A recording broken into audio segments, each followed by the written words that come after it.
사무엘상 15장입니다.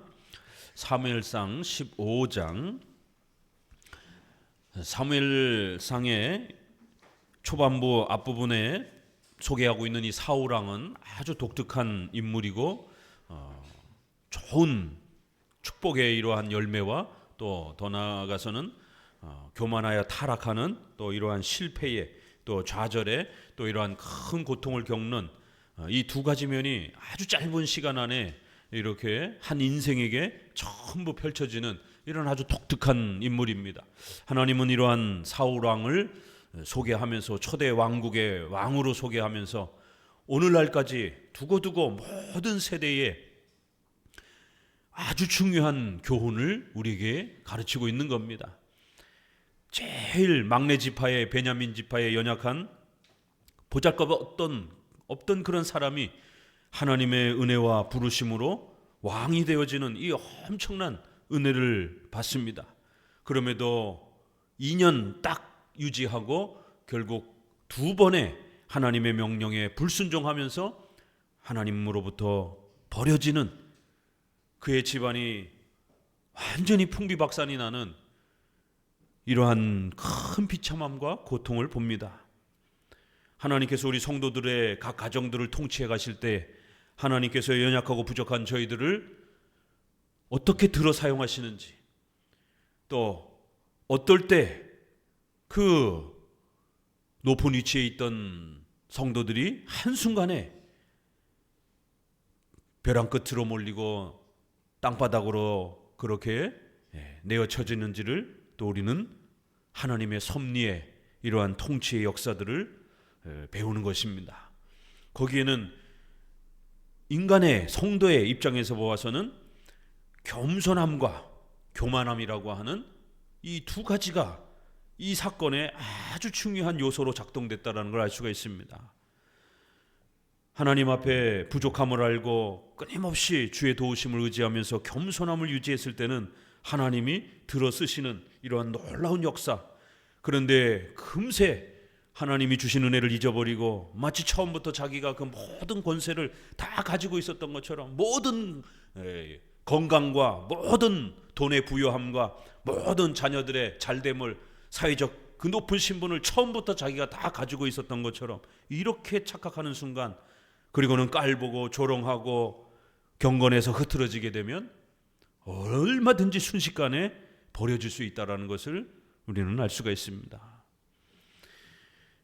15장 1절 같이 읽어봅니다. 이후에 압살롬이 자기를 위하여 병거와 말들을 준비하고, 같이 읽어요. 전배 50명을 세우니라. 압살롬이 일찍 일어나 성문길 곁에 서서, 사무엘 하네요. 사무엘상 15장입니다.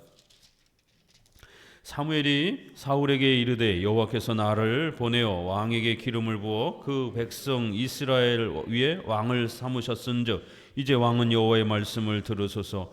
만군의 여호와께서 이같이 말씀하시기를 아말렉이 이스라엘에게 행한 일 곧 애굽에서 나올 때에 길에서 대적한 일을 내가 추억하노니 지금 가서 아말렉을 쳐서 그들의 모든 소유를 남기지 말고 진멸하되 남녀와 소아와 젖 먹는 아이와 우양과 약대와 나귀를 죽이라 하셨나이다. 이 아말렉 족속과의 전쟁을 하나님께서는 선언하고 아말렉 족속을 전부 다 전멸시키라고 명령을 합니다. 왜냐하면 이 아말렉 족속은 가나안에서 이스라엘 백성들이 나왔을 때 처음으로 전쟁을 하면서 이렇게 또 이스라엘 백성들을 아주 힘들게 했던, 그리고 그 이후로도 지속적으로 우리가 에스더에서도 보는 것처럼 또 그렇게 이스라엘을 전부 전멸시키려고 했던 그런 역사를 보게 됩니다. 그래서 하나님은 애초에 이렇게 이스라엘 교회를 괴롭히려고 하는 이러한 적대 세력을 제거하려고 아말렉에 속해 있는 모든 자들, 남녀, 소아, 또 짐승들까지 전부 다 죽이라고 하는 이러한 엄중한 명령을 내렸습니다. 자유주의자들은 이런 구절들을 보면서 어떻게 하나님이 소아와 가축들까지 다 죽이라고 이렇게 무지막지하게 폭력적으로 명령하느냐라고 하면서 이 명령을 아주 폭력적인, 그래서 구약의 이런 하나님은 아주 폭력적인 하나님이다, 사랑의 하나님과 대치된다 이러면서 이제 이런 부분들을 제거하려고 합니다. 그러나 성경은 하나님의 공의가 분명히 선언이 됩니다. 사랑의 하나님도 있지만 공의의 하나님도 있다는 걸 명심하셔야 됩니다. 인류가 범죄하고 악을 행하면 하나님은 심판주가 되셔서 영원한 지옥의 형벌뿐만 아니라 또 이 땅에서도 아주 무서운 징계와 심판을 내리신다라는 겁니다. 그렇기 때문에 하나님은 아이도 원죄를 짊어진 그러한 책임을 갖고 있는 것이고, 인간적인 관점에서 봤을 때는 아이들은 좀 더 이렇게 예외의 대상이 되지만 하나님의 이러한 심판의 죄의 관점에서 보게 되면 어른이나 아이나 원죄를 짊어진 그러한 모든 죄인, 전적 부패한 원죄를 짊어진 그러한 악인들은 하나님 앞에서 영원한 형벌을 받아야 된다라고 하는 이 형벌적 책임은 아이나 어른이나 똑같은 것입니다. 그리고는 또 그들이 가지고 있던 소유물들을 괜히 남겨두게 되면 자칫 아말렉의 문화와 또 이런 부분들이 함께 이스라엘에 스며들까 봐 이러한 이방 문화의 흡수를 차단하기 위해서 그들의 재산과 그들의 짐승 가축까지도 하나도 남기지 말고 절대로 가져오지 말고 전부 다 멸하라고 이렇게 세속화를 염려한 하나님의 특단의 대책인 것입니다. 주변에 가나안 7족속 외에는 하나님께서 더 많이 기회를 주십니다. 그래서 그들이 회개하고 돌아오면 얼마든지 회개의 기회를 줍니다. 그러나 유독 이 가나안 7족속 또 그 다음에 아말렉 족속 유독 더 하나님 앞에 많은 죄를 범하고 교회를 어지럽혔던 이러한 악에 대해서는 하나님은 좀 더 강하게 심판하는 차원으로 이렇게 더욱 무서운 형벌로 명령하시는 것입니다. 이거를 단순한 휴머니즘적인 인본주의적 사랑으로 접근하면 안 되는 것입니다. 그런데 문제는 사울 왕이 이 명령을 제대로 수행하지 못하는 안타까운 모습을 봅니다. 첫 번째 불순종은 어디서 나타났죠? 7일을 기다렸다가 사무엘이 제사와 예배를 드리면서 그렇게 하나님께 함께 나아가야 되는데 부득이함으로 어쩔 수 없이 이러면서 왕이 제사권, 예배권까지 침해를 한 겁니다. 오늘날 같이 정교 분리의 이런 개념의 침해가 일어나는 거예요. 왕은 절대로 선지자나 제사장의 이러한 역할을 감당하면 안 되는 것입니다. 다윗만 특별하게 하나님께서 선지자적인 그러한 은혜도 함께 주셔서 많은 성경의 예언들을 남겨놓은 겁니다. 그러나 다윗조차도 절대로 종교 지도자의 업무인 제사장의 역할은 감당하지 않았습니다. 그런데 사울은 제사의 이 업무를 자기가 부득이함으로 어쩔 수 없으니까 이런 식으로 핑계를 대고 월권을 행사하면서 하나님의 약속도 지키지 않았고 왕이 제사장의 이러한 업무를 침해하면서 또 하나님의 뜻을 어긴 것입니다. 그래서 첫 번째 징계를 받았고 오늘 이 15장에는 바로 두 번째 이 아말렉 족속을 죽이라고 하는 명령에 순종하지 않아서 결정적으로 버림받는 이제 이 장면이 나옵니다. 8절을 보니까 아말렉 사람의 왕 아각을 사로잡고 칼날로 그 모든 백성을 진멸하였으되 사울과 백성이 아각과 그 왕과 소의 가장 좋은 것 또는 기름진 것과 어린 양과 모든 좋은 것을 남기고 진멸키를 즐기 아니하고 가치 없고 낮은 것은 진멸하니라. 왜 안 없앴겠습니까? 고대 사회에서는 짐승, 말 이게 다 재산이잖아요. 너무 아까운 거예요. 우리 성도들도 십계명을 실천하다 보면 어떤 경우에 사업하는 사람들이 훨씬 더 또 그런 유혹을 많이 받죠. 이렇게 나랑 계약하자.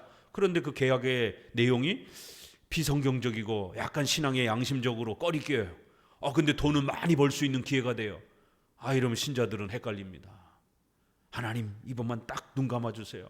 이번에 경제적 형편이 어려우니까 불법적인 방법, 비성경적인 방법이라도 이렇게 우연히 좋은 돈 벌 수 있는 계약이 들어왔으니까 하나님 제발 이번은 딱 제가 하고 11조 많이 드리고 성경금도 많이 드릴 테니까 이런 식으로 이제 타협을 하는 거예요. 본인 스스로가. 그러면서 덥석 잡습니다. 근데 그 돈이 결정적 이유가 돼서 그 사업이 망하고 경제적으로 곤두박질 치는 원인이 되는 겁니다.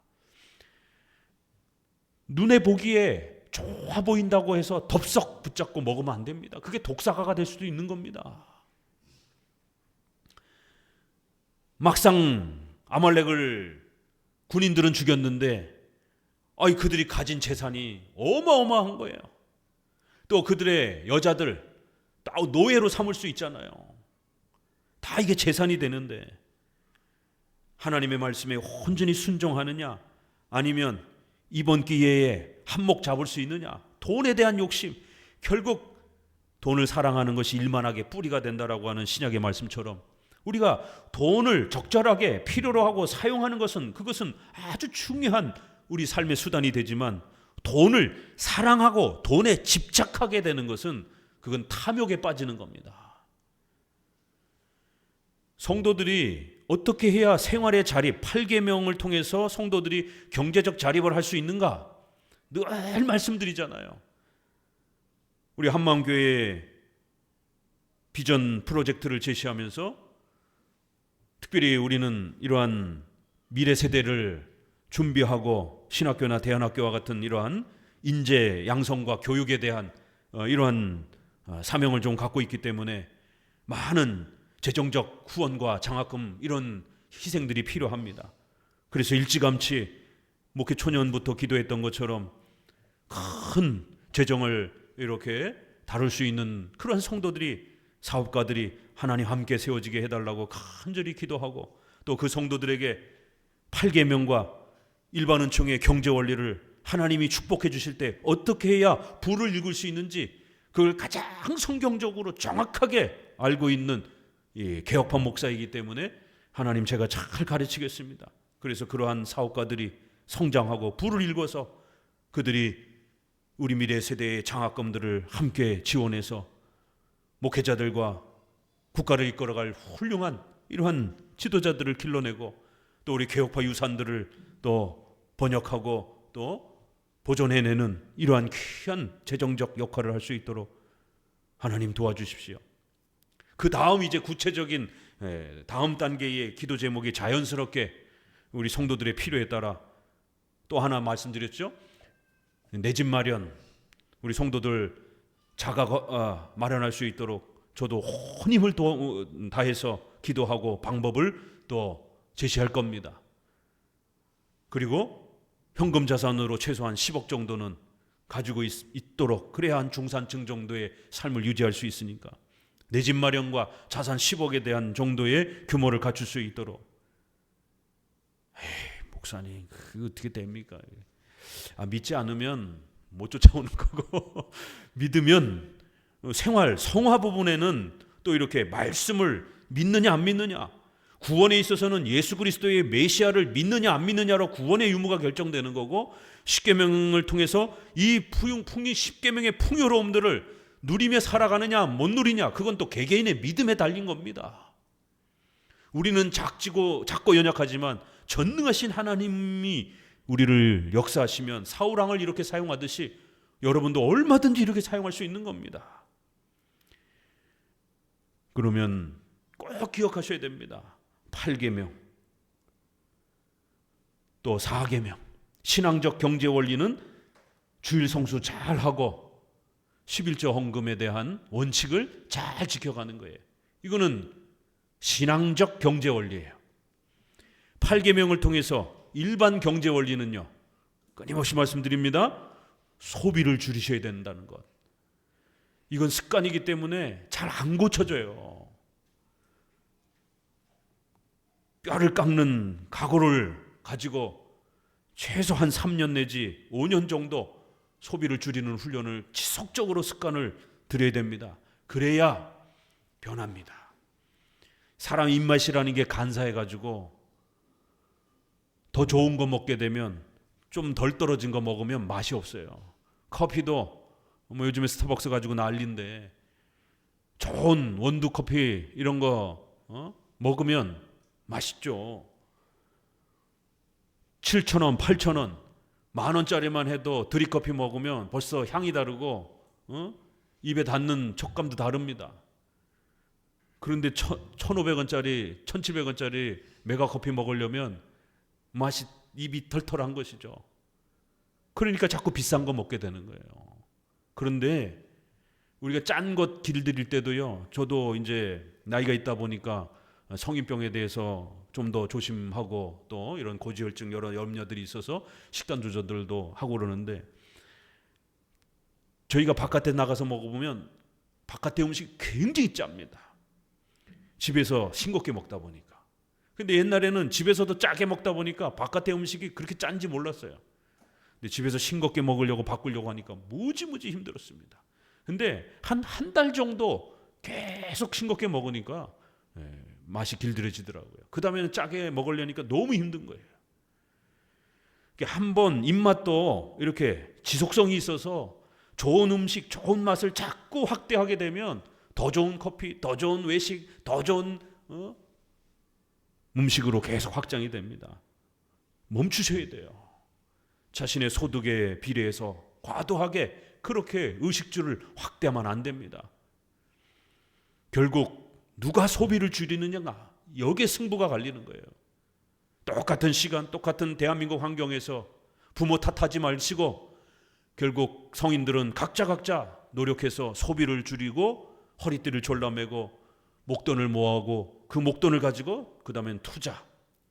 근데 투자에 있어서 제일 조심해야 되는 것은 이 돈에 대한 탐욕. 결국 돈 잘 벌다가도 이게 더 많이 벌 것 같아, 빨리 벌 것 같아, 조급함, 과도한 투자 수익. 결국 그것 때문에 한순간에 엄청난 손해를 보고 10년 벌었던 거를 한 달 만에 다 꺼먹기도 하는 겁니다. 이 탐욕에 대한 문제, 이 돈에 대한 이러한 그 지나친 이러한 욕망, 이걸 어떻게 컨트롤할 수 있을 것인가, 이거를 컨트롤 못하면은요, 그래서 로또를 통해서 10억, 50억씩 당첨된 사람들이 나중에 보면은 99%다 가난해지고 오히려 더 삶이 엉망이 되는 이유가 그겁니다. 탐욕을 조절 못하기 때문에. 탐욕을 조절 못하는 사람에게 엄청난 돈이 주어지게 되면 그 소비가 확대가 되면서 순간 다 망가져 버립니다. 소비가 확장이 되면 나중에 돈이 없으니까 어떻게 돼요? 소비는 지속성이 있기 때문에 쓰고 싶고 먹고 싶고 좋은 차 타고 다니고 싶고 이런 그 욕망이 계속 확장이 되기 때문에 대출을 통해서라도 도둑질을 통해서라도 그 소비를 유지하려고 하는 겁니다. 그게 나중에 감옥 가 있게 되고 이런 일이 벌어지는 거예요. 이 탐욕을 어떻게 조절할 것인가에 대한 훈련을 해야 된다는 거예요. 근데 이게 쉽지 않습니다.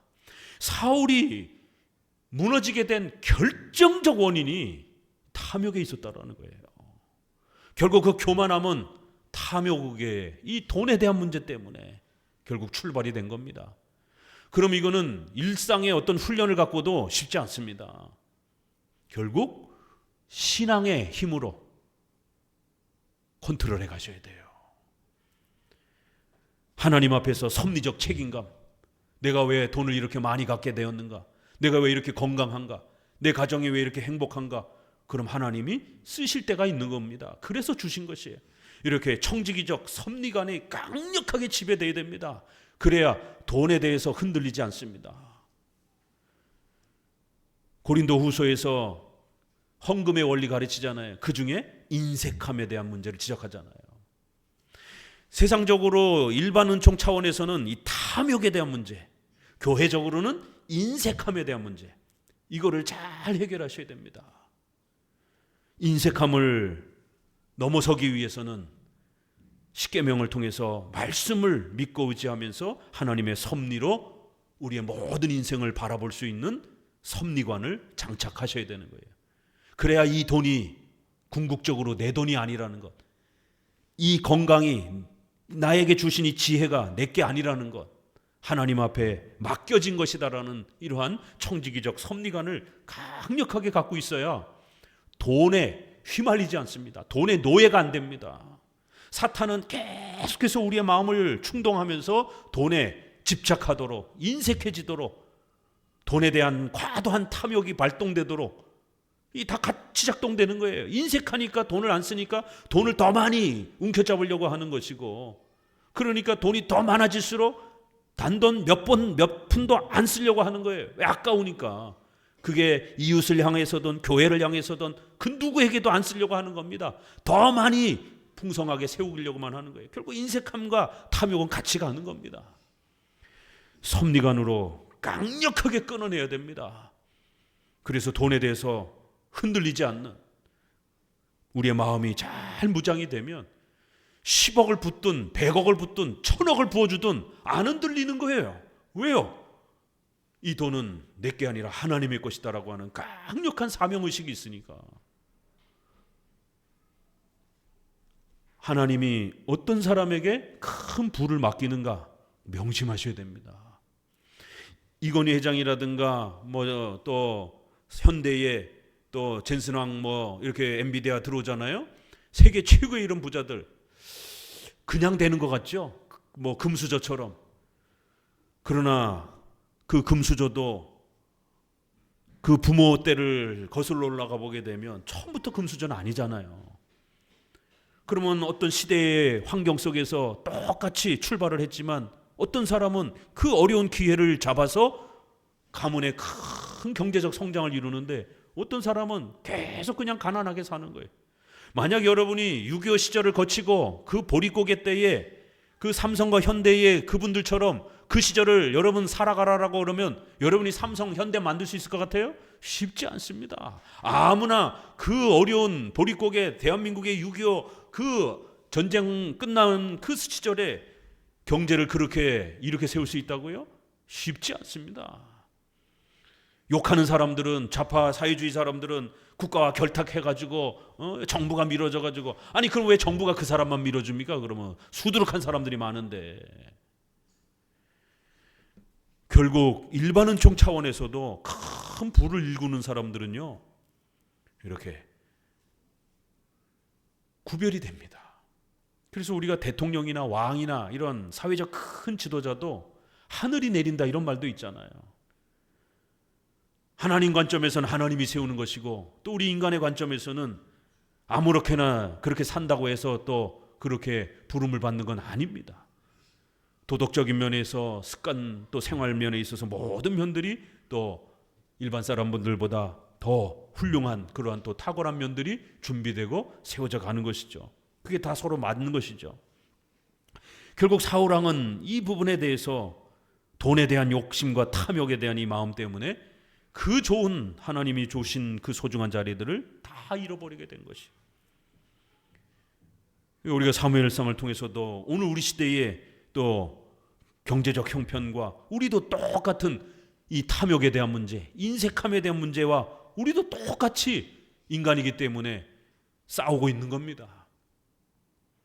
그럴 때 어떤 사람은 왜 평생 가난하게 살아가고 어떤 사람은 경제적 형편이 더 자손으로 갈수록 더 이렇게 잘 안정되고 확대가 되는가? 신앙적, 섭리적 이러한 원인과 이유가 있다라는 걸 꼭 명심하시고 특별히 이런 사무엘상을 통해서 우리가 배워가는 또 그러한 중요한 계기들을 잘 헤아리셔야 됩니다.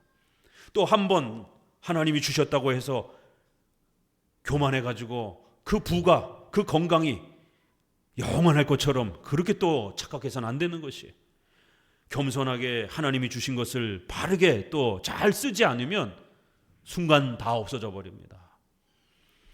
하나님은 단계별로 또 이렇게 주시면서 사울왕도 단계별로 이렇게 세우셨듯이 또 이제 다윗왕도 보면은요 단계별로 또 이렇게 높여가십니다. 어린 다윗에게 한꺼번에 왕위를 주지 않았습니다.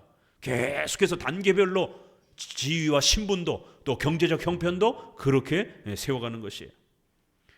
이런 부분들을 통해서 우리 성도들은 꼭 말씀을 십계명의 8계명을 믿고 의지하면서 신앙적 경제 원칙 주일 성수와 11조에 대한 이런 훈련 그리고 일반 8계명과 관련해서 일반 경제 원리에서는 소비를 줄이고 투자에 대한 공부를 열심히 하고 특별히 투자를 할 때는 투기가 되지 않도록 이런 탐욕과 또 이런 인색함에 대한 부분들을 잘 또 견제하고 억누를 수 있도록 훈련해 가셔야 되는 것입니다. 자, 사울왕이 결국 이 돈에 대한 탐욕 때문에 좋은 이것들을 남겨놓고 보잘것없는 것들만 다 없애버린 것이에요. 11절에 내가 사울왕 세운 것을 후회하노니 그가 돌이켜 나를 쫓지 아니하며 내 명령을 이루지 아니하였습니다. 사무엘이 근심하여 온 밤을 여호와께 부르짖었느니라. 하나님이 후회하시는 분입니까? 아닙니까? 하나님이 이랬다 저랬다 하는 분입니까? 아닙니까? 하나님은 절대로 후회하는 분이 아니고 이랬다 저랬다 우리 인간들처럼 막 앞뒤가 다르고 이런 분 아닙니다. 우리가 신론을, 하나님의 속성을 고백할 때 영원, 불변, 무한하신 분이다, 불변성을 고백하잖아요. 그런데 왜 성경에는 하나님이 후회하신다라고 말합니까? 성경에서는 하나님의 속성을 무한하신, 이러한 불변하신, 영원하신, 이건 절대적 속성이에요. 인간하고 공유되지 않는. 그래서 이거를 비공유적 속성이라고도 하고, 또 소요리 문답의 7개의 존재와 정의와 사랑, 또 진실, 자비, 우리 인간에게도 인격적으로 이렇게 공유되어 있는, 그래서 공유적 속성이다 이렇게 표현하기도 합니다. 하나님의 후회하지 않는다라고 하는 이 고백은 하나님의 절대적 속성인 것이, 하나님의 작정에서는 절대로 변하는 게 아닙니다. 그렇지만 이 15장에 그대로 이제 앞서서도 예전에도 말씀드렸지만 10장에 10절에 11절에 후회한다 이렇게 나와 있지만 저 뒤로 한번 보세요. 29절을 어떻게 표현하고 있나? 15장 같은 장에 29절에 읽어봅니다. 시작. 이스라엘의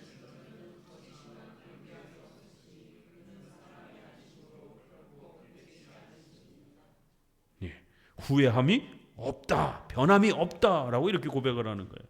그런데 또 35절에 보니까 왕 세운 것을 후회하셨다. 그래서 우리가 교리적 해석을 해야 된다는 겁니다. 왜냐하면 같은 장에 한 번은 후회한다고 그러고 한 번은 하나님은 후회하지 않는다고 그러고, 그럼 도대체 하나님은 후회하는 거예요, 안 하는 거예요? 충돌이 되잖아요. 그래서 하나님의 작정에 있어서는 후회하는 분이 아니에요. 그러나 하나님은 인간의 인격을 사용하십니다. 그래서 인간에게 의지와 책임을 주시고 인간이 선과 악을 행하도록 하나님은 그렇게 섭리적 통치를 해가시는 것이에요. 하나님은 절대적 원인, 그래서 제1원인이라고 하고 인간도 인격을 가지고 선택하기 때문에 제2원인이라고 그러는 것입니다. 그래서 하나님은 인간이 도덕적 선과 악을 택하는 것에 대해서 대응해 주시는 겁니다. 섭리에는 그런 하나님의 통치 역사가 펼쳐지는 것이에요. 우리 입장에서는 시간도 바뀌고 결정도 바뀌는 겁니다. 우리가 회개하면 하나님이 우리를 도와주는 거예요. 우리가 회개하지 않고 죄를 지으면 징계를 받는 겁니다. 우리 입장에서는 이렇게 시간도 바뀌고 공간도 바뀌고 사건도 바뀌는 거예요. 그러나 하나님 입장에서는요, 안 바뀌는 거예요. 하나님은 작정과 섭리라고 하는 두 가지의 하나님의 속성이 있는 겁니다. 하나님의 근원적인 전능하신 속성은 모든 것을 영원 세계 속에서 다 계획하시는 거예요. 확정하시는 거예요. 우리 인간의 구원도 예정을 통해서 확정하시는 거예요. 그렇지만 그 예정을, 작정을 펼치실 때는 우주와 짐승들은 기계적으로 통치해가는 겁니다. 그러나 인간은 인격을 갖고 있기 때문에 우리가 도덕적으로 선과 악을 어떻게 선택하는지에 대해서 하나님은 우리에게 의지의 책임, 자유를 허락해 주시는 겁니다. 우리 눈에 내가 다음 1분 뒤에 어떤 일이 벌어질지 우리 눈에 가려 놓으신 것이에요. 그래서 미래가 우리가 열심히 노력하는 그 노력에 따라 결과가 주어지는 그런 형태로 펼쳐지도록, 그리하여 우리 인간이 최선을 다해서 인격적 책임을 가지고 도덕적 선을 택하며 살도록 그렇게 통치하는 겁니다. 그러나 하나님은 이 모든 인간이 어떻게 행동하고 어떤 걸 선택할지 모든 걸 하나님은 작정하신 것이. 그래서 이게 신비로운 하나님의 절대 주권에 인간의 인격적 의지를 하나님의 절대 주권이 어떻게 침해하지 아니하고 파괴하지 않으면서 하나님이 모든 걸 다 하십니다. 그러나 인간이 자유롭게 그렇게 통치받도록 그렇게 행하시는 것이, 하나님의 작정과 섭리로는 절대로 기계론이 아니라는 것, 운명론이 아니라는 것, 팔자론이 아니라는 거예요. 왜요? 세상 팔자론은 어떻게 해볼 도리가 없잖아요. 그러나 우리 섭리로는 내일이 어떻게 펼쳐지는지 우리는 알 수가 없어요. 하나님은 다 아시고 결정해 놓으셨습니다. 그러나 우리 눈엔 가리워 있기 때문에 오늘 하루를 최선을 다해서 도덕적 선을 택하면 상을 받고 악을 택하면 벌을 받는 거예요. 하나님이 후회하셨다라고 하는 이런 표현도 우리가 교리를 7대 교리를 이렇게 잘 정립해놔야 이렇게 15장을 한 장 안에서 두 개념이 충돌할 때 이걸 교리적으로 왜 어떤 면에서는 절대로 변하지 않는다. 그건 작정, 예정, 그런 면에서는 변함이 없는 거예요. 그러나 하나님이 인간을 시간 속에서 통치하실 때는 인간이 도덕적 선과 악을 인격을 가지고 자유롭게 그렇게 살아가도록 짐승은 본능을 통해서 기계적으로 하나님이 살아가도록 역사하시고 통치하시지만 인간은 인격의 의지를 인간이 스스로 책임을 지며 살아가도록, 그런데 그 모든 우리 인간의 인격적 책임과 선택이 하나님의 전능하심 속에 있어요. 그렇지만 우리는 그걸 알지 못합니다. 그래서 우리는 내가 내 인생을 계획하고 책임지고 살아가는 것처럼, 내 인생의 주인인 것처럼 제2원인으로서의 그런 역할을 우리는 또 느끼면서 그렇게 또 성취감을 느끼며 살아가는 것이에요. 이런 하나님의 신비로운 통치를 기계적인 운명론이라고 비판해서는 안 되는 것입니다. 하나님은 모든 역사의 주인이시다라고 하는 이 강력한 절대주권과, 그럼에도 인간이 우리 삶에 또 책임을, 인격적 책임을 짊어지고 하나님의 통치 아래서 하루하루를 최선을 다해서 살아가야 된다라고 하는, 어떻게 보면 충돌이 되는, 하나님이 모든 걸 다 아시는데 인간이 인격적으로 자신의 삶을 또 책임지고 살아가는 것이, 이거는 충돌되는 것처럼 보이지만 하나님의 신비로운 절대주권적 통치라는 겁니다. 아주 그 절묘함이 이 사울 왕의 통치 속에서도 이렇게 하나님이 후회하셨다. 그러나 궁극적인 하나님의 통치는 실패한 게 아니고 망가진 게 아니고 절대로 변함없이 하나님이 원하시는 대로 계속 이어가고 있다라는 거예요. 이런 말을 또 남겨놓는 겁니다.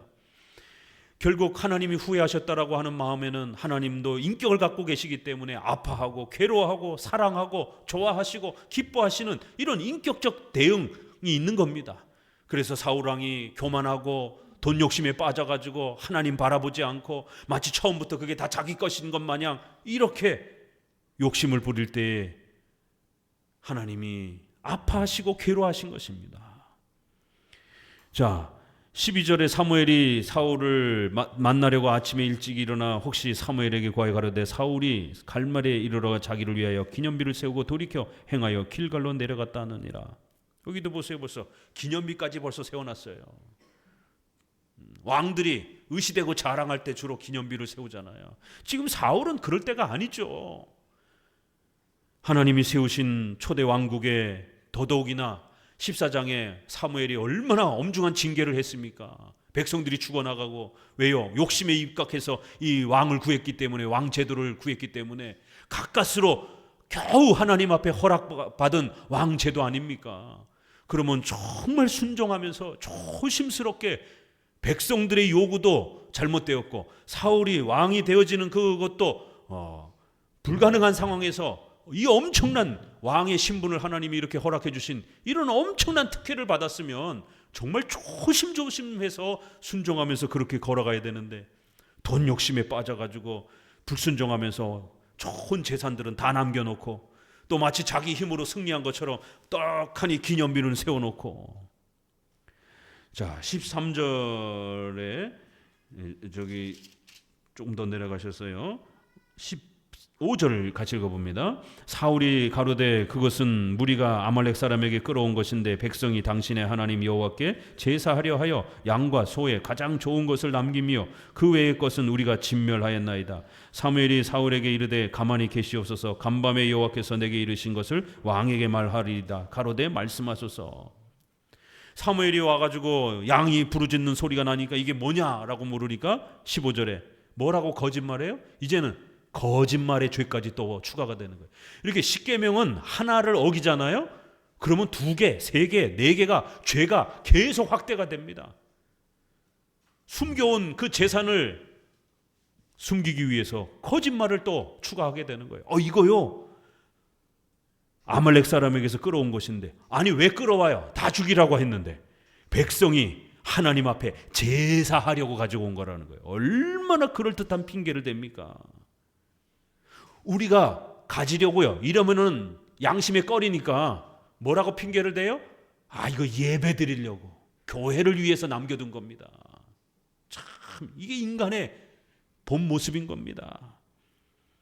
겉으로는 교회를 위한 척, 겉으로는 신앙의 이런 명분을 내세워놓고 뒤에는 자기 욕심을 챙기는, 오늘날에도 성도들이 십계명을 훈련해 가다가 무너지고 붕괴가 되는 이유들을 찾아보게 되면, 성도들의 삶이 막 붕괴되었을 때 성도들을 찾아서 신방을 하고 왜 이렇게 됐는지 얘기를 들어보고 십계명을 또 살펴보면 본인들은 계속해서 이야기를 하면서도 인간은 다 똑같죠.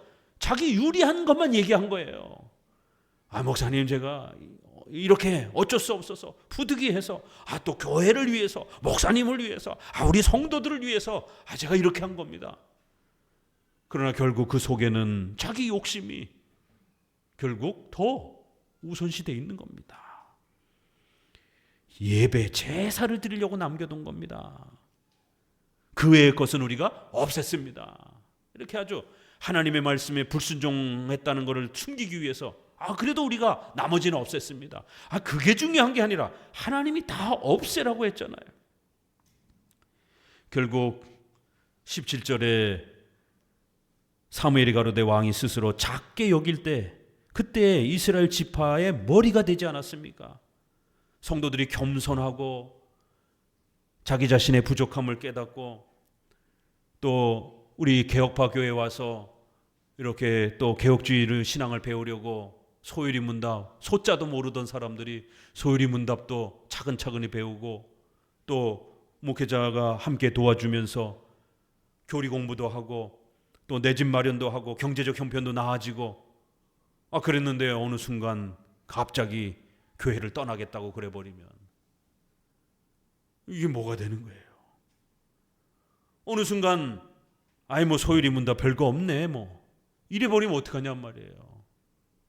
소율이 문답이 그렇게 만만해 보이냔 말이에요.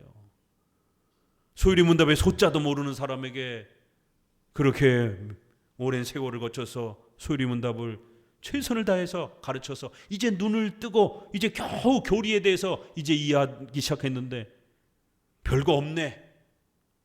목사님 설교는 맨날 7대 교리 똑같은 설교만 반복해. 처음에야 강의 설교가 이렇게 일반교회에서 듣지 못하다 보니까 성경을 이렇게 자세히 설명해 주는구나. 너무 재밌어 하지만 나중에 가서는 우리는 기승전결, 결론은 뭐예요? 7대 교리로 항상 돌아오잖아요. 뻔히 7대 교리네 빤하네. 이런 교만한 마음들이, 성경에 대한 이러한 교만한 마음들이, 또 생활면에 있어서도 기도 요청을 하고 도움을 받아서 건강이든 경제적인 것든 이렇게 하나님이 어떻게 도와주시는지를 방향을 잡고 같이 그 길로 가서 회복이 되고 그런 열매들을 맛보고 난 다음에 그리고는 가차없이 교회와 목회자를 버려버리면 어떡하려고 그러냔 말이에요. 우리 성도들이 착각하는 게 신목사를 막대했다, 저버렸다, 그래서 벌을 받는다, 그런 개념이 아니에요. 어느 교회든 마찬가지입니다. 올바른 교회로서 참된 그러한 목회자로서의 자격을 갖추고 있는 그러한 교회라면, 잘못된 교회야 당연히 떠나야 되지만 건강하고 바른 교회인데도 불구하고 교회를 함부로 대하고 하나님이 세워주신 이러한 또 주의 종의 설교와 가르침들을 무시하게 되면 그게 쌓여요. 나중에 죄는요, 우리가 회개하기 전까지는 절대로 안 없어집니다. 우리는 잊어먹어요. 때린 사람은 잊어먹어요. 그러나 맞은 사람은 오래 기억하고 있는 것처럼 죄를 지은 우리는 잊어버리지만 하나님은 전부 기억하고 계시는 것이. 결국 사울의 앞선 그러한 잘못들, 그게 쌓이고 쌓여서 아말렉 족속과의 전투에서 다 죽이라고 하는 이 명령조차도 또 어기게 되는 다음 단계에 더 과감한, 첫 번째는 7일을 기다리지 못한 거는 전쟁이라고 하는 임박한, 부득이해서 핑계라도 되잖아요. 그런데 지금은 선지자가 왔는데 버젓이 거짓말을 합니다. 이렇게 대담해졌어요 벌써 사울이. 성도들이 어느 순간 목회자와 대담하게 교리 논쟁을 하고 묻는 게 아니라 싸우고 윽박지르고 목회자의 권면에 대해서 불편하게 여기고, 일반 교회는요 설교가 책망하는 설교가 없기 때문에 목회자하고 불편하지 않습니다. 기복주의 설교니까. 여러분 잘하십니다, 잘합니다, 여러분 복 받을 겁니다. 무슨 책망이 있어요? 듣기 좋잖아요. 그렇지만 우리 개혁주의 설교는 죄에 대해서 끊임없이 소개합니다. 십계명 설교하면서 많은 부담을 갖고 기도합니다. 왜요? 이 십계명은 성도들의 의식주와 관련된 생활에 직결되는 거잖아요. 그러면 신앙과 관련된 부분은 그래도 성도들이 어느 정도 신앙을 갖고 있으니까 크게 문제가 안 돼요. 그렇지만 생활 부분에서는요, 5계명, 내 부모를 공경하라. 그러면 지금 부모하고 사이가 안 좋은 분들은 대번 양심에 찔립니다. 살인하지 말라. 혹시라도 성도들 중에 불편해가지고 서로 싸우고 으르렁거리고 있는 분들 계시면 6계명 바로 양심의 가책이 옵니다. 죄책감이 옵니다. 7계명 간음하지 말라. 우리 청년들 어떻게 할 거예요? 8계명 소비에 대한 것. 왜 목사님이 내 커피 마시는 것까지 간섭을 해? 목사님도 독재야. 이러실 겁니까? 우리는 도덕과 양심을 다루는 문제이기 때문에 커피 먹는 거에 대해서 얘기해야 돼요. 자산이 연봉이 10억씩 100억씩 되고 1억씩 되고 그러면 둘이 10,000원짜리 커피 먹고 그런 걸 뭐라 그러겠습니까? 그러나 연봉이 2천만 원 3천만 원 이런 되시는 분들은 10,000원짜리 5,000원짜리 커피 한 달에 10번 20번 먹는 거 조심해야 됩니다.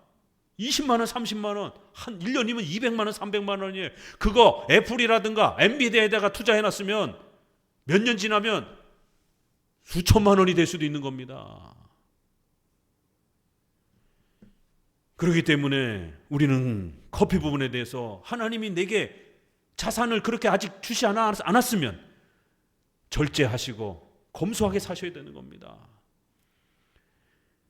세상에 사울이 얼마나 건방져져가지고 이제는 대놓고 사무엘에게 거짓말을 그냥 막 쏟아내면서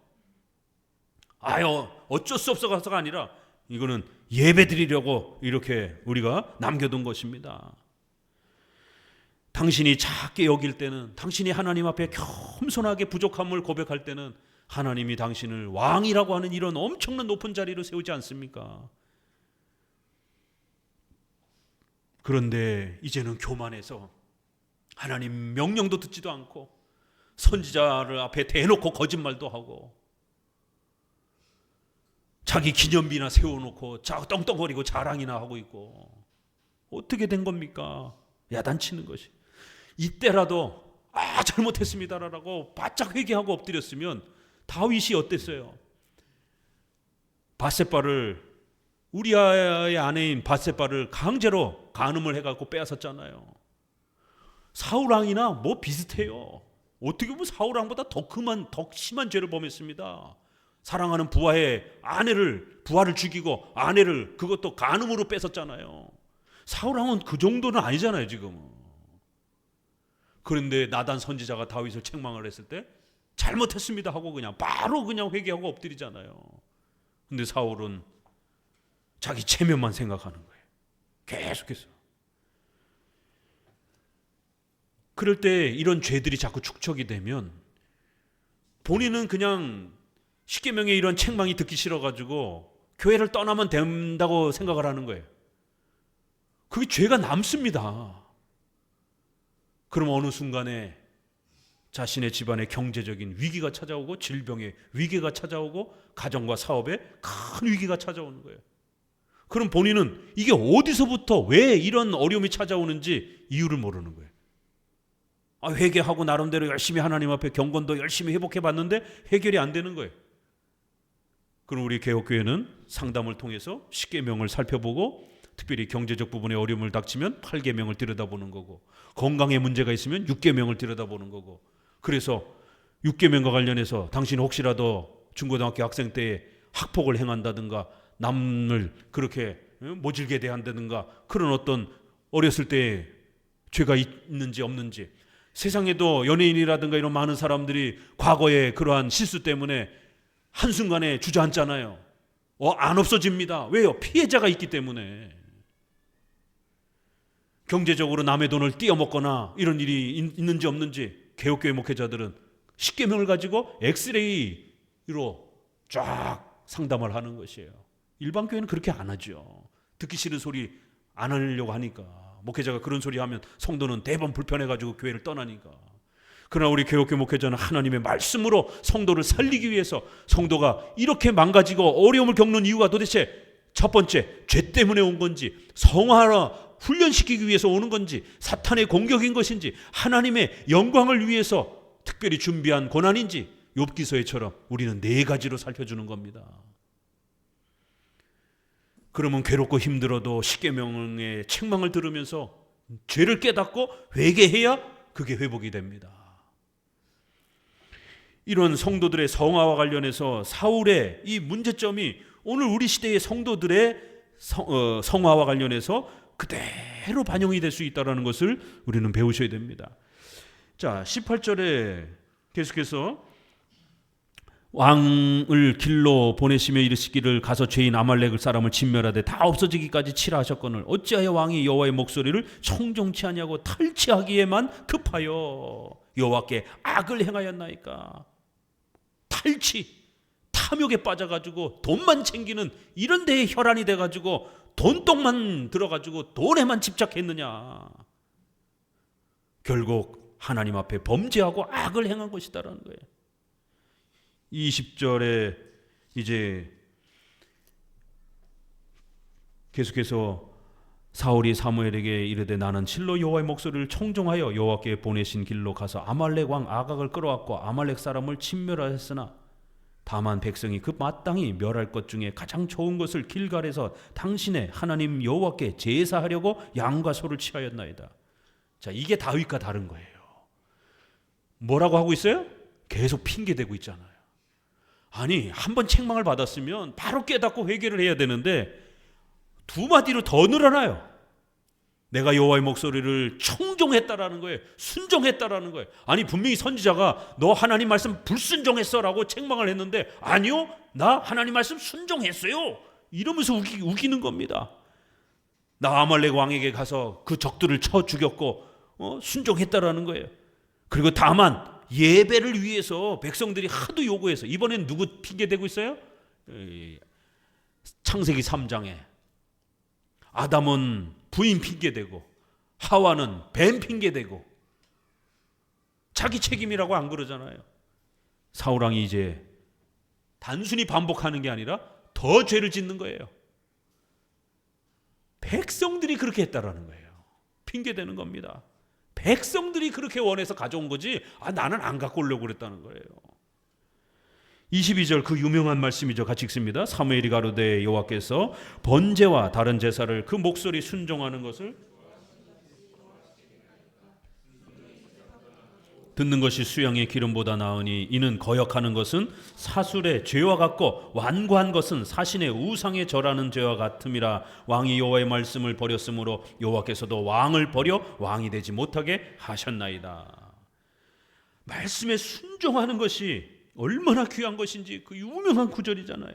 제사보다 낫고 수양의 기름보다 낫다라는 거예요. 결국 불순종하는 것은 우상 숭배하는 죄라 똑같다라는 거예요. 결국 당신이 하나님의 말씀에 불순종했기 때문에 하나님도 당신을 이제 더 이상 쓰지 않을 것이다라는 거예요. 이렇게 성도가 하나님 앞에 잘 쓰임받다가 버려지는 이유, 물론 사울의 구원에 대한 이 문제는 이제 뒤에 가서 자살 문제에서 조금 더 다룰 겁니다. 많은 개혁주의 학자들 중에서도 사울이 구원 받았느냐 못 받았느냐 해석하기가 굉장히 어렵습니다. 분분하고 많은 해석들이 있어요.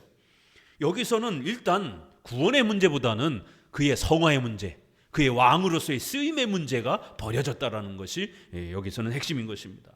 성도들이 훌륭하게 잘 쓰임 받다가 결국 한순간에 무너지고 땅바닥으로 곤두박질 치는 이유는 바로 교만에 있다라는 겁니다. 교만하면요, 어디에도 쓸 수가 없습니다. 저도 목회 30년 하면서 수많은 성도들을 대하고 성도들을 또 교육하고 가르쳐봤지만 소유리 문답 소자도 모르던 사람이 어느 날 갑자기 목회자하고 교리 논쟁을 하자고 막 그렇게 덤벼들고 막 대들고 또 막 윽박지르고 겸손하게 묻는 것도 아니고 왜 이렇게 설교하느냐라고 따지고 묻고, 그럼 어떻게 합니까 그거예요? 교육이 안 되는 거예요. 겸손하게 배우려고 하면 개혁교회 목회자는 윽박지르지 않잖아요. 끊임없이 또 자료를 가지고 와서 목회자가 먼저 공부해서 또 같이 토론하고 또 끊임없이 공부하고, 이런 것이 개혁교회 목회자의 이러한 자세입니다.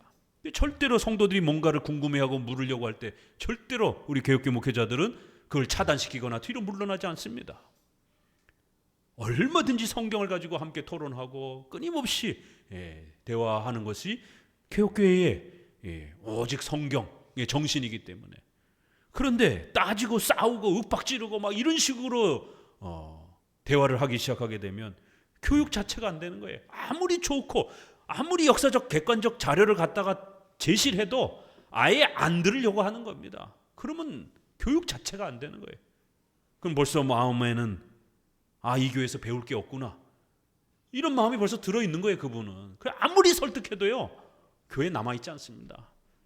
벌써 목회자에게 찾아오는 시점까지, 또 목회자에게 문자가 오는 시점까지, 그러면은요 목회 30년 해보니까 그런 성도 0.1%도 돌이키기가 어려워요. 돌이켜 세운 분 저도 기억이 없어요. 그냥 다 가는 거예요. 그냥 인사도 없이 가는 분도 수두룩하고.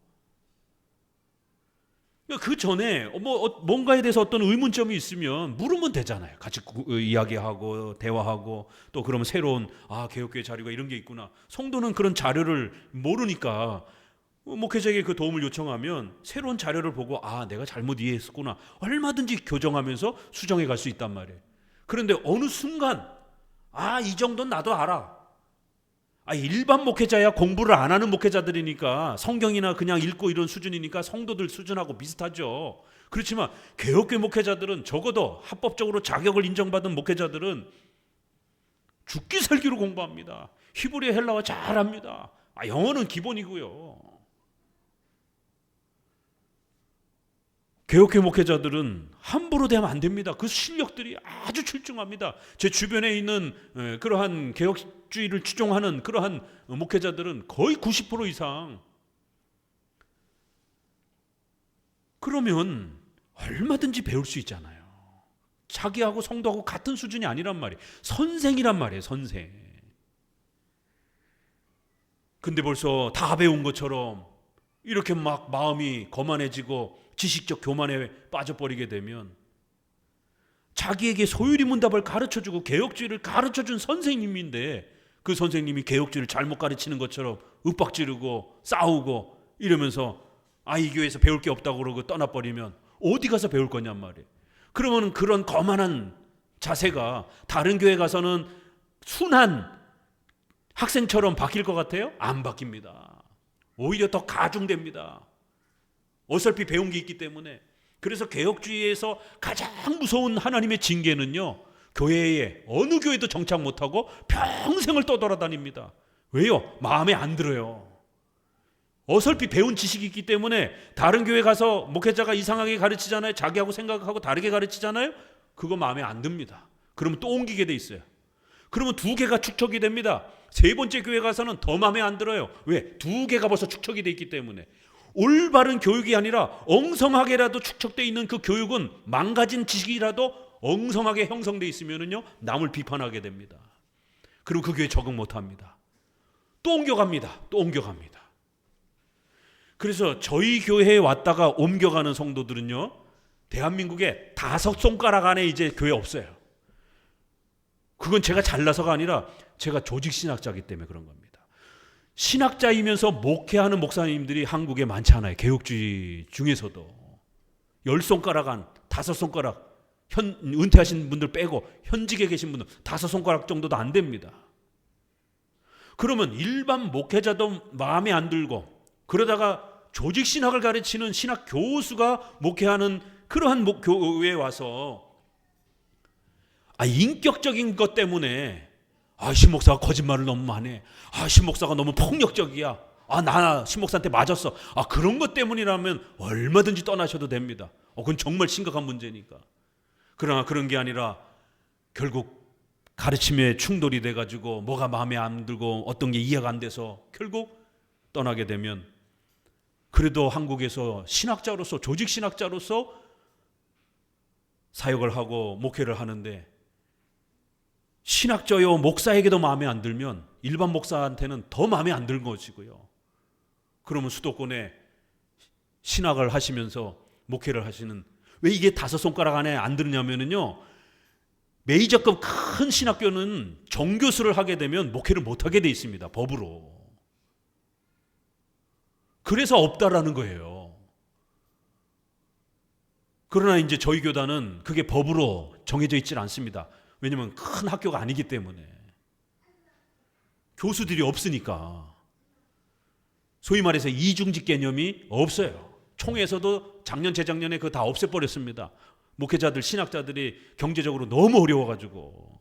그러니까 저 큰 교단에서나 사역이 두 개로 이렇게 분산이 되면 어려워지니까, 그래서 이중직을 세우는 거고, 특별히 학교 사역하는 사람들은 정교수, 그것도 시간 강사 말고 정교수로 해서 연봉이 5천만 원 이상 막 나오고 이런 정교수들만 목회하지 말도록 정해놓은 것이죠. 그러니까 신학자이면서 목회하시는 분이 없는 겁니다. 이런 군소교단이나 작은 교단에 또 은퇴하신 신학교수 정도나 있는 겁니다. 근데 신학교에서 은퇴할 정도 되면 목회에서도 은퇴할 나이가 되기 때문에 목회를 못하는 겁니다. 결국 죄에 죄를 더하면서 이제는 거짓말을까지 더 보태져 가면서 결국 자기 책임을 외면하면서 온갖 죄가 더 폭발하게 되는. 자, 24절에 사울이 사무엘에게 이르되 내가 범죄하였나이다. 내가 여호와의 명령과 당신의 말씀을 어긴 것은 내가 백성을 두려워하여 그 말을 청정하였습니다. 이제 세 번째 회개를 하긴 하네요. 근데 이것도 온전한 회개가 아니라 핑계를 대는 회개예요. 그래서 우리가 성경을 자세히 보셔야 된다는 거예요. 내가 범죄하긴 했는데, 내가 잘못하긴 했는데, 왜요? 하나님 앞에 버림받았다라니까 이제서 무서워가지고 잘못했습니다. 그렇지만 내가 당신의 말씀, 하나님의 명령을 어긴 것은 백성을 두려워해서 그런 겁니다. 아까는 백성 핑계 대더니만 이제는 또 백성이 무서워서 그런 겁니다. 어쩔 수 없어서 그런 겁니다. 이렇게 또 핑계를 대는 거예요. 깨끗하게 회개를 했으면 오히려 하나님이 한 번 더 기회를 주실 수 있었을 텐데, 청하오니 지금 내 죄를 사하고 나와 함께 돌아가서 나로 여호와께 경배하게 하소서. 27절에 사무엘이 가려고 돌이킬 때에 사울이 그의 겉옷자락을 붙잡으며 찢어진지라. 결국 사울은 사무엘이 떠나버리게 되면 이스라엘은 선지자가 제사도 드려주고 하나님의 예언도 받아주고 이래야 되는데, 선지자가 없어져 버리게 되면 왕이 하나님 앞에 버림받았다라는 게 확 표가 나니까 억지로 붙잡습니다. 제발 좀 있어달라고. 그 사무엘이 가려고 확 돌아서니까 옷 잡다가 옷이 확 찢어진 것이. 그러니까 그거를 계기로 해서 하나님이 당신의 나라를 이렇게 찢을 것입니다. 그 이제 겨우 사무엘이 사울왕의 부탁을 뒤쪽에 가서는 들어줍니다. 이거는 왜 들어주느냐면 목적이 다릅니다.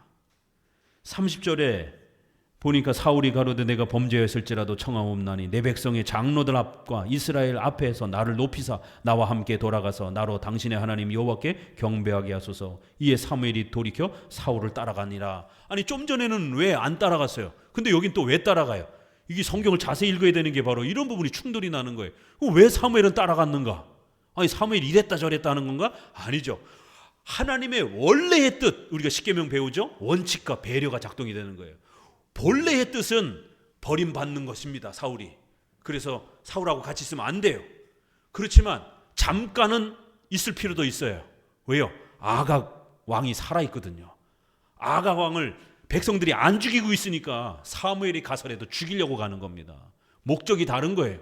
사울 왕을 위신을 세워주려고 하는 게 아니라 사울 왕이 남겨놓았던 아각 왕을 남겨놓게 되면 큰 후환이 되기 때문에 가서 사무엘이 죽이려고 가는 겁니다. 이런 목적이 있어서 원칙은 분명히 더 이상 사역을 같이 하지 않겠다라고 분명히 선언했지만 이 아말렉 왕을 죽이기 위해서 되돌아간 겁니다. 자, 16장 2절에 보니까 사무엘이 가로되 내가 어찌 갈 수 있으리까 사울이 들으면 이 1절부터 읽어봅니다. 여호와께서 사무엘에게 이르시되 내가 이미 사울을 버려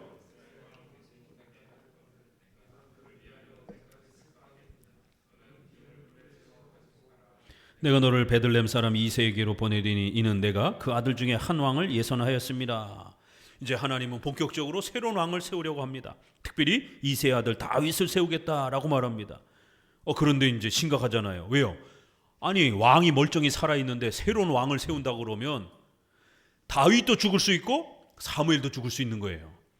그래서 2절에 사무엘이 가로되 내가 어찌 갈 수 있으리까 사울이 들으면 나를 죽이리이다. 여호와께서 가라사대 너는 암송아지를 끌고 가서 말하기를 내가 여호와께 제사를 드리러 왔다 하고 이새를 제사에 청하라.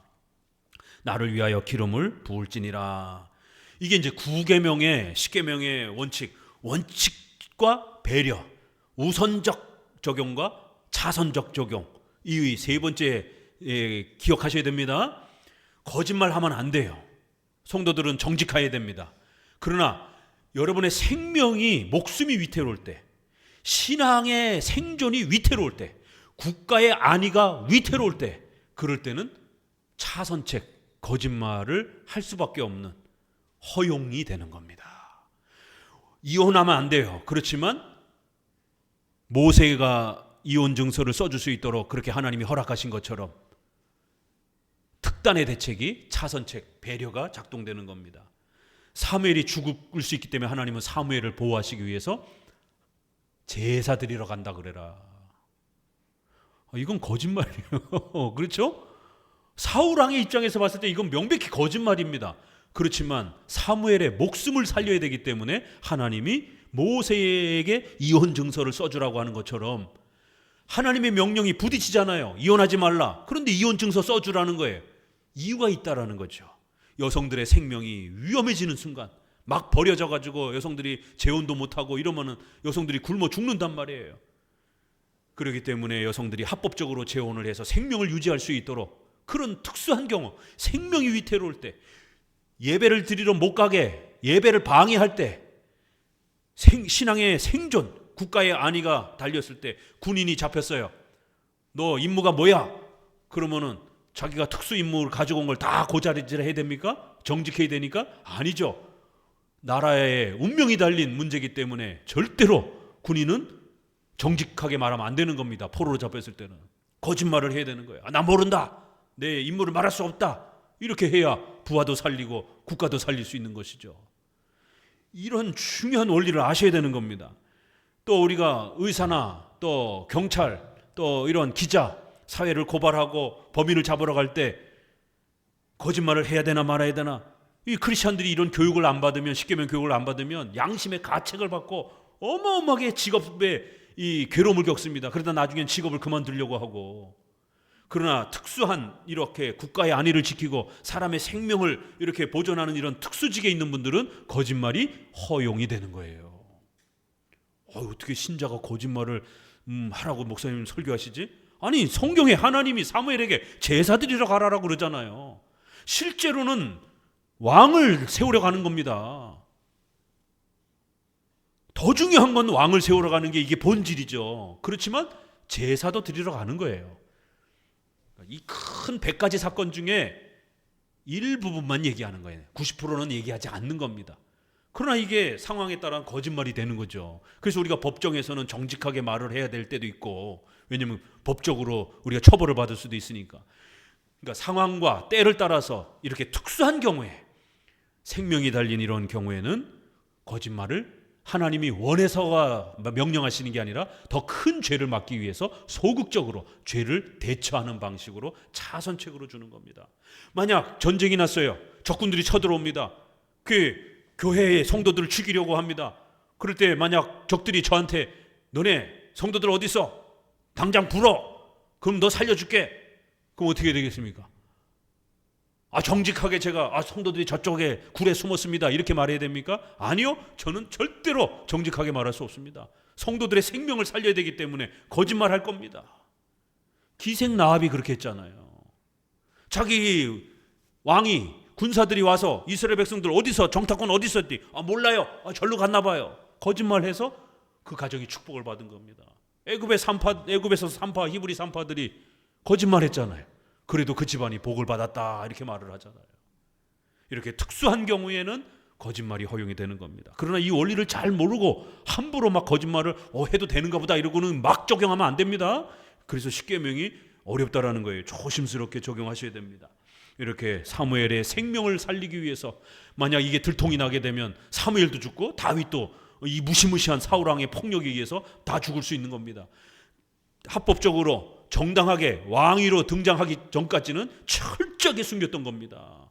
이게 지혜로움이라는 거예요. 자, 계속해서 쭉 보시게 되면 이제 사무엘이 이새의 아들들을 쭉 보는데 외적인 용모를 보지 말아라. 하나님은 마음의 중심을 본다. 7절에 하면서 하나둘씩 다 지나가고 결국 막내인 다윗이 택함을 받습니다.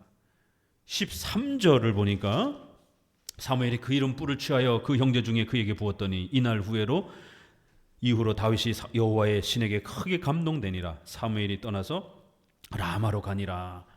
이렇게 하나님 앞에 부름을 받으니까 없던 능력도 이제 다윗도 막내고 어리지만 하나님의 성령이 강력하게 임하시니까 이제 다윗도 어마어마한 또 용기와 또 재능과 이런 능력이 이제 다윗에게 점차적으로 준비가 되어져 가는 겁니다. 다윗도 형들에 비해서는 얼마나 부족한 제일 막내잖아요. 이렇게 우리 인간이 연약하고 부족해도 하나님 앞에 겸손하고 자기 자신을 낮추면 하나님이 귀하게 들어 쓰신다라는 거예요. 열심히 신앙에 전념하고 올바르게 또 교회 생활하고 그리고 인격에 있어서 겸손하고 이러면 하나님이 들어 쓰시는 겁니다. 아까 말씀드린 것처럼 너무 인색하지 말고, 인색하면은요 사람이 구두쇠가 되고, 구두쇠가 되면은요 벌써 사람이 인품이 이렇게 풍깁니다. 그게 그러면 인색하니까 돈을 붙잡으려고 많은 거짓말들을 하게 되고, 또 행동도 또 밥도 한번 안 사게 되고, 이런 인품의 과격함들이 형성이 돼요. 이게 다 같이 따라옵니다. 이게 그러면 결국 사람들한테 인정을 못 받고, 사람들한테 벌써 과격한 사람으로 벌써 이렇게 따돌림 받고, 그러니까 사람의 인품과 인격이 떨어지는 거예요. 그런 면에서 문제가 되는 겁니다. 그렇기 때문에 겸손하고 낮아지고 그렇게 도덕적인 면에 있어서도 자기 자신을 잘 돌아보고, 신앙에 있어서도 신앙을 흐트리지 말고 잘 유지하고, 그러면 하나님께서 반드시 기회를 주십니다. 제가 늘 하는 얘기가, 인생에 있어서 섭리적 기회가 3번 정도는 온다. 10년에 한 번씩 이렇게 큰 재산을 이렇게 벌 수 있는, 또 큰 신분으로 또 이렇게 높아질 수 있는, 신분이든 그게 경제적인 혜택이든, 이런 하나님께서 그 성도를 들어 쓰시기 위해서. 왜요? 우리 사회에는 각자가 각 영역에 특별한 그런 쓰임받아야 될 리더와 재능들이 필요하잖아요. 그렇기 때문에 거기에 불신자를 쓰는 것보다는 우리 신자를 쓰는 게 훨씬 더 하나님 역사에 있어서는 유익하단 말이에요. 그런데 신자에 있어서는 그런 인물이 없기 때문에 하나님이 안 쓰기도 하시는 거예요.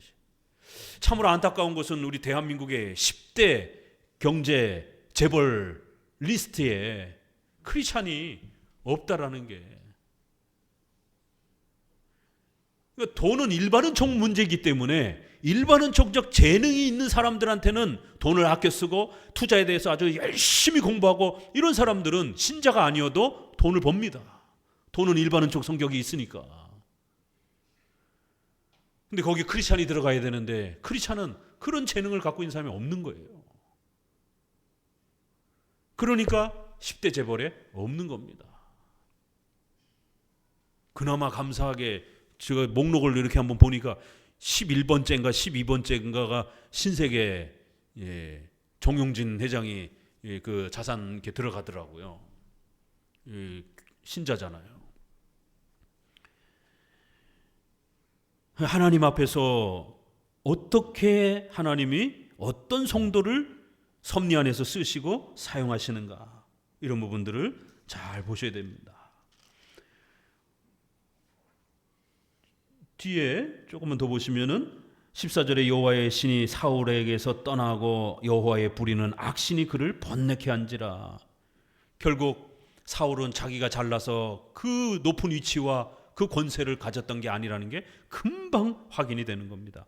하나님의 신이, 성령께서 그 많은 재능을 줬던 게 결국 성령이 떠나시니까 한순간에 주저앉아 버리는 거예요. 그러니까 성령의 역사는 두 가지가 있어요. 하나는 구원과 관련된 중생의 성령의 역사가 있고, 하나는 생활과 관련된 재능을 주시는, 이것도 성령의 역사입니다. 그렇기 때문에 구원의 은혜도, 또 우리가 십계명과 관련해서 의식주에 대한 이런 혜택도 성령의 충만케 하시는 역사에서 주어지는 겁니다. 성령께서 그 역사를 거두시니까 사울왕의 그 용기, 힘, 지혜, 사울을 따르는 그런 많은 사람들 다 떨어져 나가잖아요. 오히려 악한 영이 들려가지고 오히려 정신이 망가지고 폭력을 행사하고 사람이 아주 괴짜가 되고 괴물이 돼버리고 인색해지는 이런 사람이 돼버렸어요. 사울의 신하들이 그에게 이르되 보소서 하나님의 부리는 악신이 왕을 번뇌케 하온즉 원하건대 우리 주는 주의 앞에 모시는 신하에게 명하여 수금 잘 탈 줄 아는 사람을 구하게 하소서. 하나님의 부리신 악신이 왕에게 이를 때에 그가 손으로 타면 왕이 나으리라. 사울은 징계를 받는 거고, 이러한 또 위기의 때에 하나님은 다윗을 사울왕에게 곁으로 옮기셔서 사울왕의 그 많은 출중한 부하들과 교제를 하고 다음에 왕이 될 때 그들의 신용을 얻을 수 있도록 이제 준비하시는 길이 보이잖아요. 이게 섭리의 방식인 겁니다.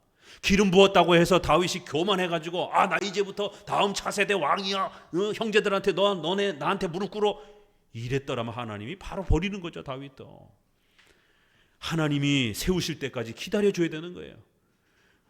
섭리의 기회 때에 큰 굵직한 기회가 이렇게 3번씩 찾아온다는 게 그런 겁니다.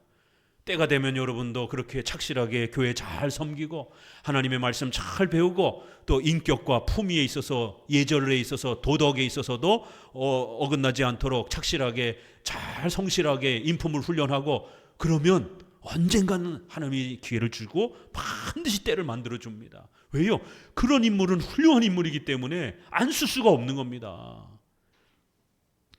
그래서 사울이 고통을 받고 괴로운 이때에 우리 주변의 세상은 고통과 괴로움을 받지만 오히려 성도들에게는 그 기회가, 성도가 쓰임을 받을 수 있는 좋은 기회도 된다는 거예요.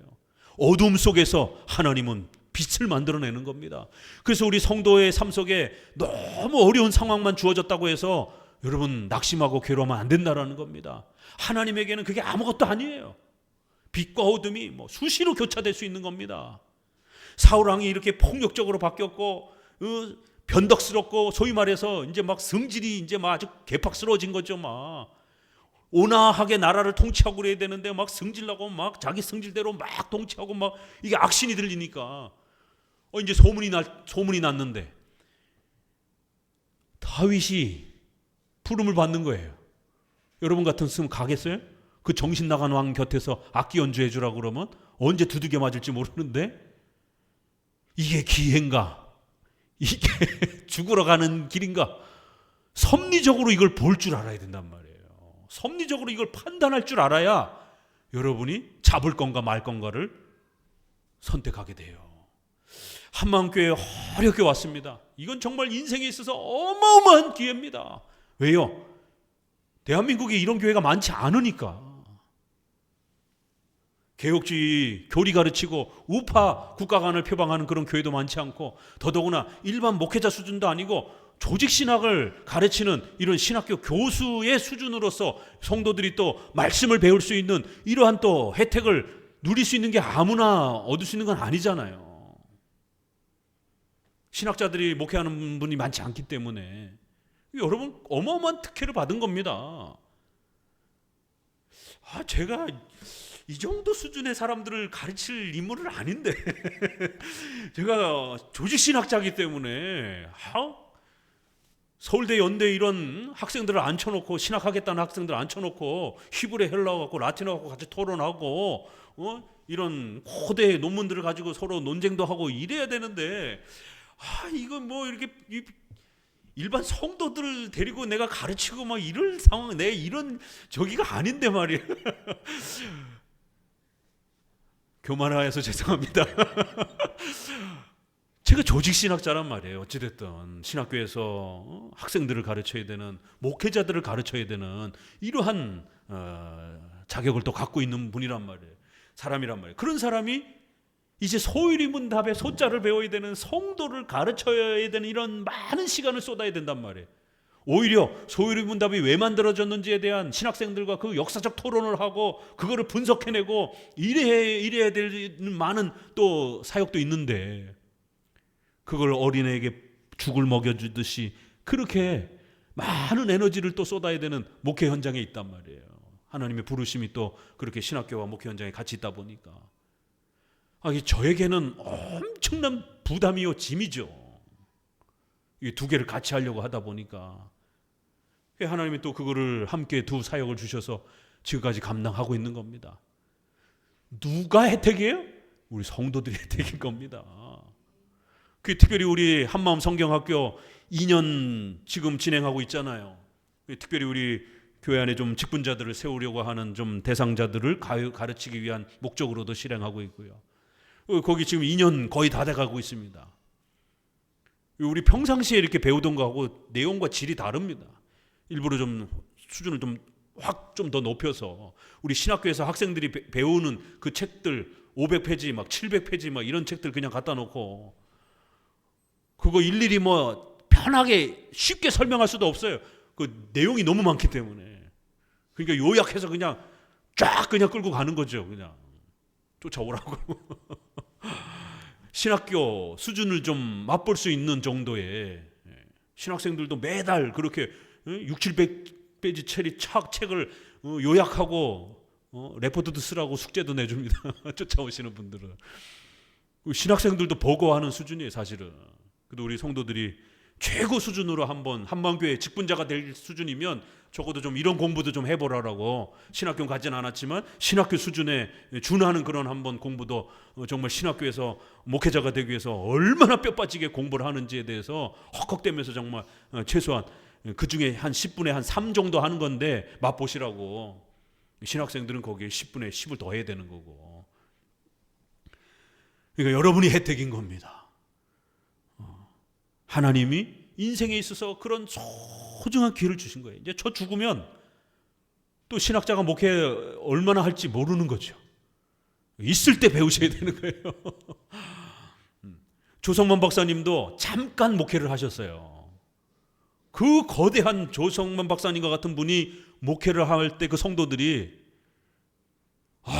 목사님 너무 어려워요. 막 성도들은 막 그렇게 아우성쳤지만 그 걸출한 신학자가 설교하는 거를 그 앉아서 성도들이 들을 수 있었다는 거는 어마어마한 복입니다. 칼빈과 같은 거 엄청난 신학자가 목회를 했을 때 그 칼빈의 설교를 들을 수 있었던 성도들은 얼마나 큰 복입니까? 그런 것처럼 이렇게 지식에서든 경제적 혜택에서든 어떤 경우든 반드시 하나님이 기회를 만들어줍니다. 그럼 그걸 잡아야 될지 말아야 될지 평상시에 교리 훈련을 통해서 잘 섭리에 대한 훈련이 되어 있어야 이거 내가 잡아야 되겠다. 이번에 투자 이거 내가 꼭 잡아야 되겠다. 이번에 내 집 마련 이거 목사님도 추천하고 그러니까 한번 덤벼들어서 해봐야 되겠다. 이렇게 이게 잡을 건지 말 건지 결국은 여러분이 선택하는 겁니다. 다윗은 갔을까요? 안 갔을까요? 우린 뒷얘기는 알고 있으니까 간 겁니다. 결국 이 개팍스러운 잘못하면 죽을 수도 있었던 그러한 왕이었지만 하나님은 이런 방법이 아니고서는 그 어린 다윗이 왕가의 왕족 그 왕궁에 어떻게 다윗이 들어갑니까? 목동 치던 애가 막대기 들고 양이나 몰고 다니는 똥냄새 나고 이런 애가 학교를 제대로 다녔겠어요? 생각해 보세요. 형들은 그래도 군인이 돼가지고 뭐 이런 걸 하지, 막내는 그것도 안 돼가지고 똥이나 치러 다니고 양몰이나 치고 다니던 애가 왕궁에 어떻게 발도 못 들여놓습니다. 근데 다윗의 재주는 이 연주를 기가 막히게 잘하네요. 그거 하나 잘하고 있었던 거예요. 이게 도대체 뭔 쓸모가 있을까?